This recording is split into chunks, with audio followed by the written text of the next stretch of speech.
Então, Vedanta estético, descrito por Aragosha Maharaj. Como podemos entender a importância do caminho do Raganuga na literatura dos Goswamis? Bom, dentro da literatura dos Goswamis existem diversos trabalhos que articulam o caminho do amor apaixonado. O caminho do Raganuga é discutido em 25 versos no Bhakti-rasamrita Sindhu de Rupa Goswami. Jiva Goswami concluiu seu Bhakti Sandarbha com uma descrição de Raganuga Bhakti. Como o Acharya Srila Vishwanath Chakravarti Thakur delineia o caminho do Raganuga, né? Bhakti. Bom, Vishwanath Chakravarti Thakur, em seu Ragavartma Chandrika, traça o caminho do Raganuga Bhakti. Bom, o que podemos dizer mais em relação a esses três textos?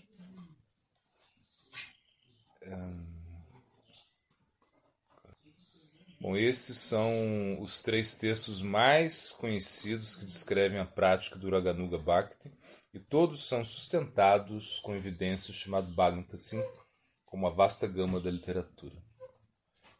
Fale um pouco mais a respeito do Bhakti Sandarbha de Jiva Goswami em relação a esse contexto. Então, o Bhakti Sandarbha de Jiva Goswami torna evidente a defesa do Bhagavata do caminho apaixonado por Krishna. Como podemos entender o Vedanta em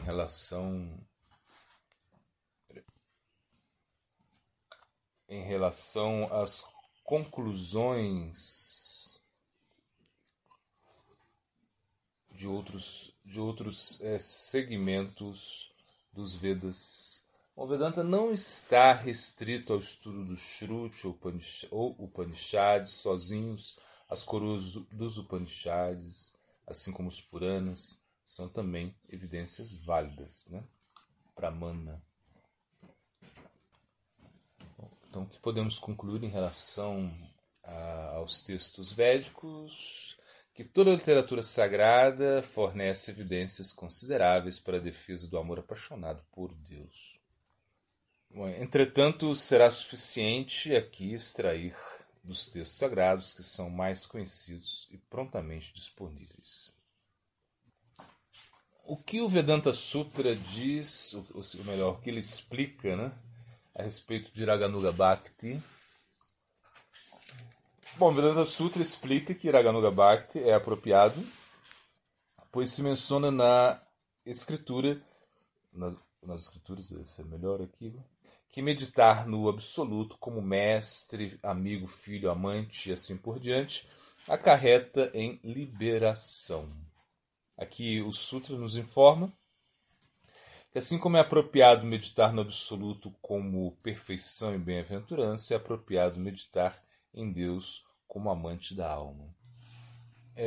Onde podemos encontrar suporte do Shruti para essa declaração? Bom, podemos encontrá-la no Bhagavad Gita. Cite o texto do Gita que trata a respeito do assunto. Arjuna diz a Krishna: você sozinho é meu pai, mãe, amante, amigo, irmão e filho. O que podemos concluir do Srimad Bhagavatam em relação a esse contexto? No Srimad Bhagavatam, a essência do Shruti, o comentário espontâneo de Vyasa sobre os sutras, é mais explícito, declarando que devotos tornam-se muito queridos a Krishna ao aceitá-lo como seu professor, amigo, filho e amante.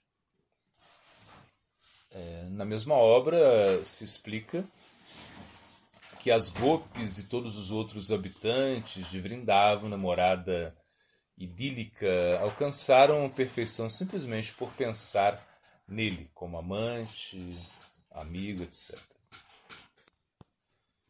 Como muitas vezes o Gita ele é conhecido, bom, ele é aceito, perdão, podemos analisar mais a fundo os comentários do Gita, dos seguidores de Chaitanya Mahaprabhu, para uma leitura upanishadica em apoio ao Raghunuga Bhakti. O Bhagavad Gita é amplamente aceito, frequentemente referido como o Gita Upanishad, para enfatizar a importância e conexão com o Vedanta. Fale mais a respeito. Muitos dos versos do Gita assemelham-se às afirmações dos Upanishads.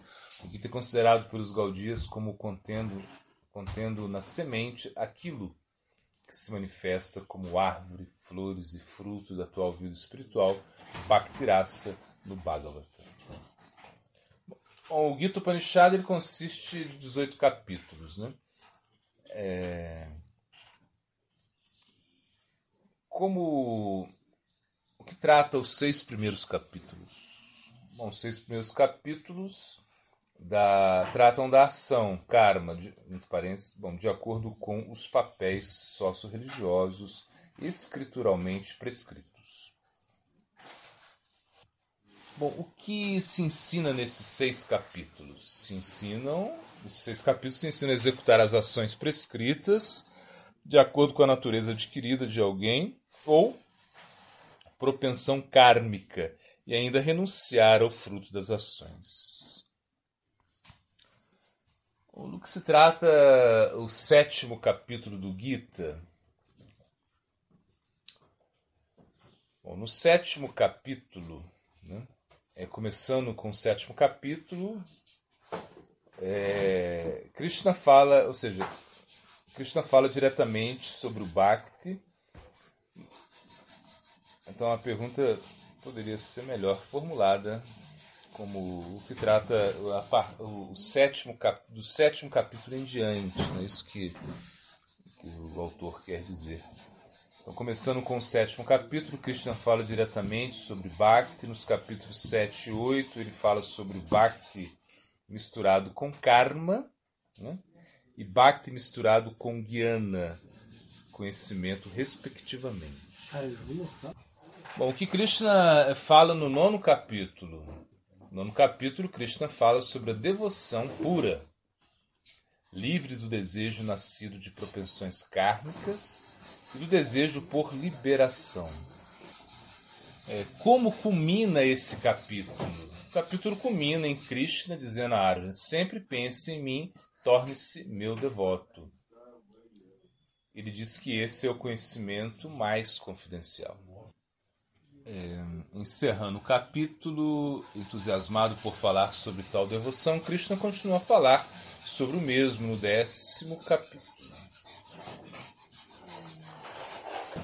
Então, fala a respeito dos versos 8 a 11 do 10º capítulo.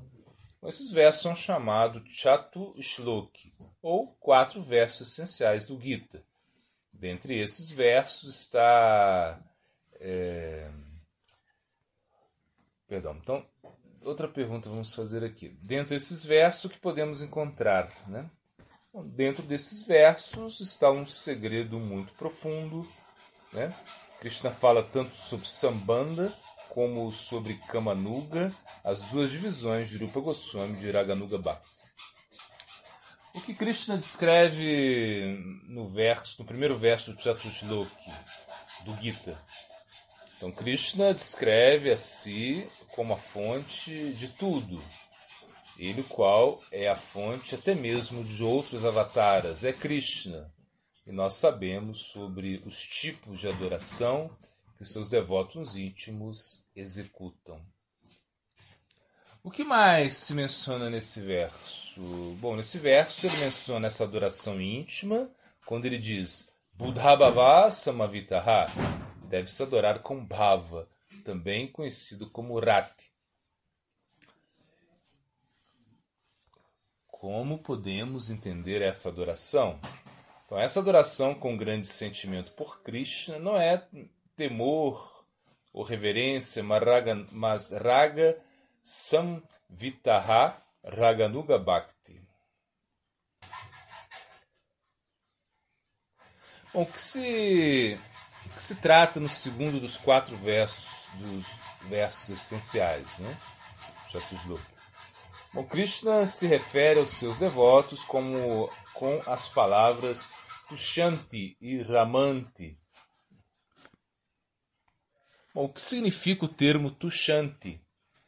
Tushanti significa nutrição, uma referência a Bhakti-rasa em servidão, amizade e amor parental, em particular, Sambandha.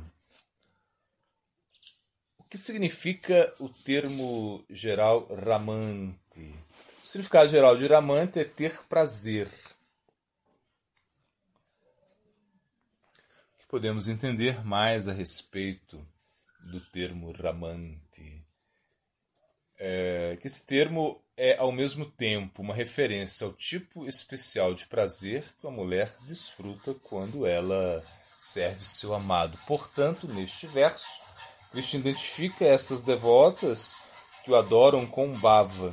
Elas são as gopis, cujo bhava é Krishna Rati no amor conjugal Kamanuga.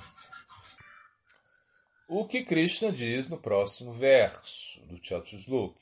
Krishna diz que aqueles que estão continuamente engajados em servi-lo com prit, amor, são guiados por ele, Buddha Yoga, de dentro dos seus corações. E assim eles podem vir a ele, entre parênteses, Upayanti.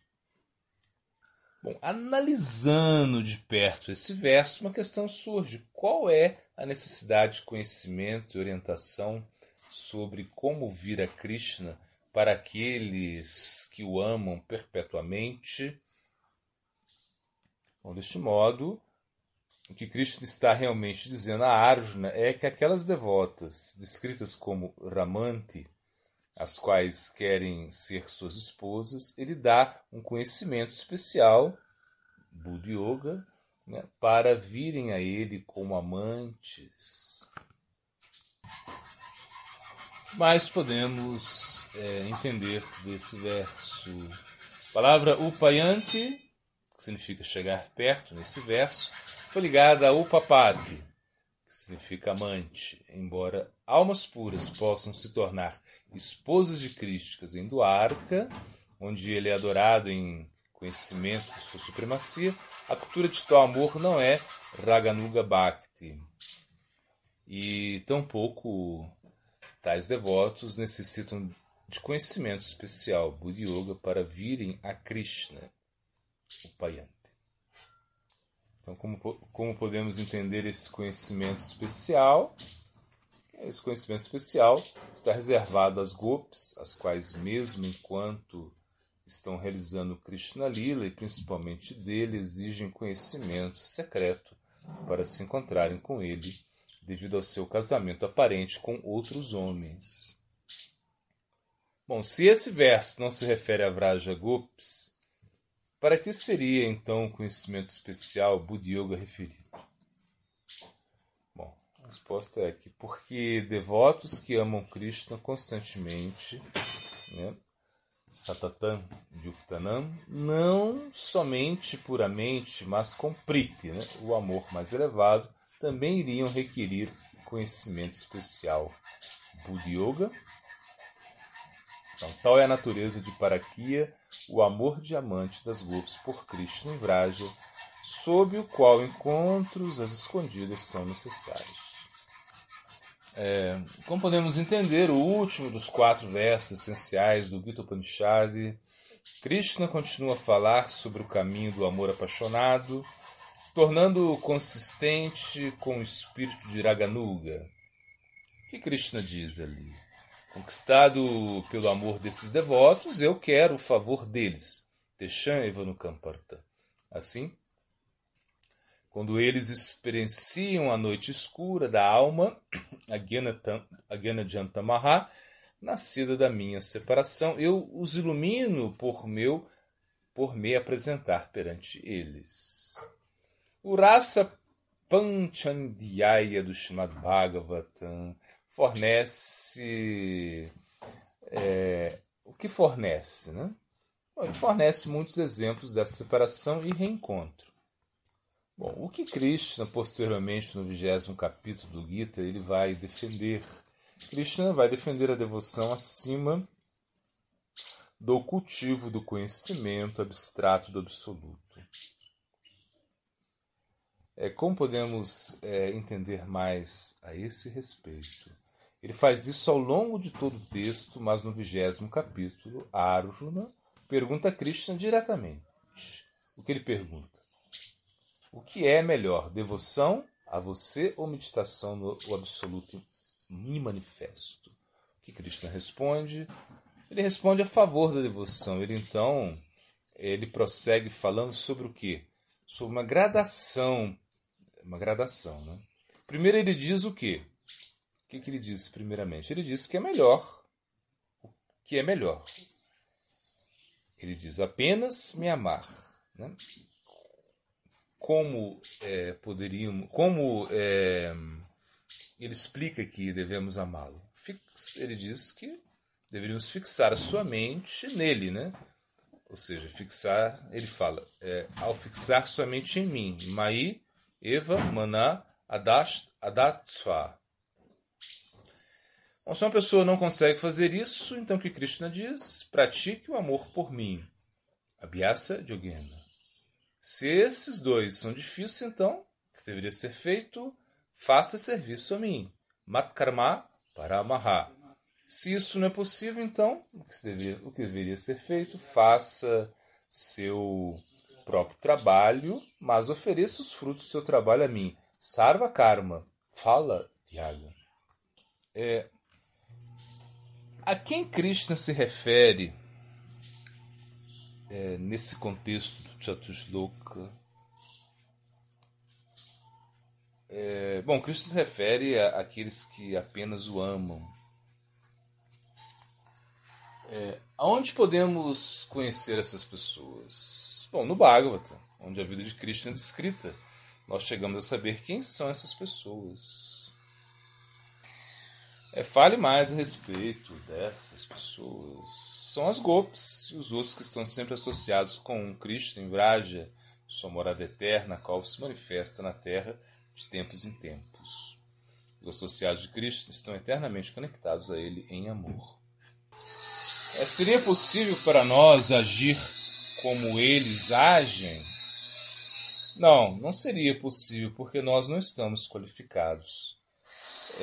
Essa prática que Krishna fala seguir, a Abhyasa Yogena, em essência, o que ela diz? Pratique Raganuga Bhakti, seguindo aqueles que me amam. Como podemos ver, fazer isso exclusivamente também requer uma qualificação considerável. Então, para aqueles que não têm essa qualificação, o que Krishna indica? Bom, Krishna indica que se for realizada com uma perspectiva de alcançar o amor, né, ele deveria fazer o serviço a ele. Essa é uma defesa da vida da devoção regulada, através de quê? Através de injunções escriturais à vida do Bhakti ritualístico, né? Bom, se isso também não é possível, o que Krishna aconselha? Krishna nos aconselha a realizar nosso próprio trabalho como ordenado na literatura sagrada, em consideração a nossa propensão kármica. E ao fazer isso, oferecer os frutos de nossos esforços a Ele. Enquanto se faz isso, pode-se gradualmente se tornar livre do senso falso de propriedade que constitui a vida material.